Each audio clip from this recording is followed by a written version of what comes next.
What up? Welcome to A Day in the Life of K. There's something going on right now, and it's crazy, and it's everywhere. And you already know what I'm talking about because you probably saw it in the title below. Pokemon Go. The company Nintendo has these little thing called Pocket Monsters back in Japan a long time ago. I remember being in the 8th grade playing this junk. It's amazing, actually. Pokemon Red and Blue, and we had our little Game Boys. We would link them up and use the infrared and to exchange Pokemon and stuff like that. And you only could get certain Pokemon in the red version of the game. You only could get certain Pokemon in the blue version of the game. And then you linked up with players, and that's how you got everything. Now they put it on this thing. Now I went into Chipotle as I usually do. One of the workers there, I asked her if she played Pokemon Go, and she was like, "Yeah, I got the game, but I didn't know what to do." All right, so just a few little things that you want to know that'll get you on your way. When you first open up the app, and this is pretty brilliant, Google, you have to sign in with a Google account or a Pokemon Trainer account. Now, who uses Google Plus? So this also leads me to believe that they worked closely with Google to actually make this happen. That's the first thing you're gonna do. If you have a YouTube channel, you have one, log in. Now you're gonna be in the world, and you're gonna see your character, which you've catered to however it is you wanna look, which is awesome. You'll see little ruffles on the ground. You know what? That means nothing, okay? Me and my friend, little Nomster, we drove around looking for a Pikachu because we saw little ruffles on the ground and little footprints, and it meant absolutely nothing. Yeah, they may be relevant in some points, and I'll give you a link to the description to where it can talk about it in further detail. But in our experience, it led us on a wild goose chase. It was awful. So we didn't get Pikachu, but we had a good time that day. So you want to just walk around. As you walk around, you're gonna see Pokemon pop up. When you see a Pokemon pop up, you press it on the phone, and then you'll enter an encounter with that Pokemon. And then you're gonna take the little ball, and this is one thing you need to know. Do not use your thumb. If you use your thumb, you will miss. You want to hold the phone like this, okay? You wanna hold it.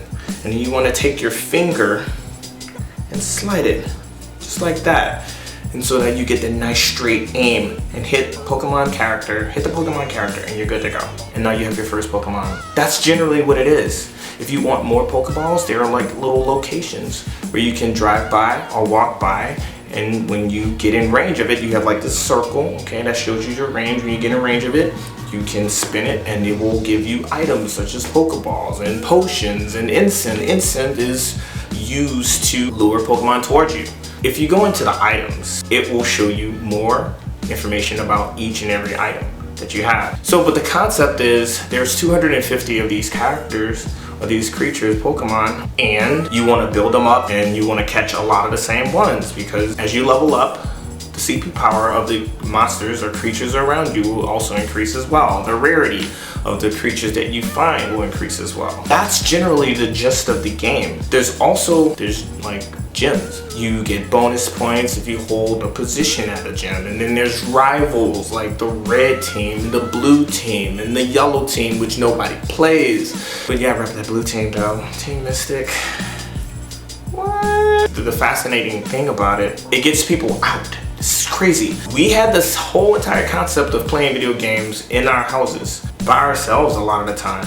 But then we had online play, and online play connected us in our homes with that nice AC and Gatorade or Sunny D in the fridge. But now we have to actually go out into the world and experience it. It takes a little bit of sacrifice, but a sacrifice that is good. One thing that I found myself doing is actually not really caring too much about being in traffic, because I can turn my phone upside down and that incubator can start working. Now, not all the time, because you have to be under a certain amount of speed in order for it to actually register. Just to give you an idea about this incubator thing, is like you pick up eggs, okay? This is another item that's in the game. You put it in an incubator and it incubates over a certain amount of miles or kilometers traveled. Once it hatches, you will get a Pokemon. But there are little ways around it, right? It uses the tech in your phone to determine whether you're moving, and it uses GPS as well. There's some little ways around it, like maybe tie your phone to a fan or put it on a Roomba, and you know, take a nap, and in the morning you got your new Pokemon or whatever. I will take detours. You actually see people and meet people that are playing the game because you see them in their phones. They're going to the library after work when the libraries close because that's a gym or that's a Pokestop, so they can refuel on their Pokeballs. This thing is literally everywhere. It's really, really easy. Apparently it has more people playing it than people actually use Twitter. One thing I found very, very fascinating about this, a lot of people used to make fun of people who like Pokemon, but they'll soon get a dose of their own medicine when their kids and their family members are sharing it with them. It's a wake-up call, ladies and gentlemen. Nintendo's taking over. That is what I wanted to talk about today, and that's just another day in the life of K. Peace.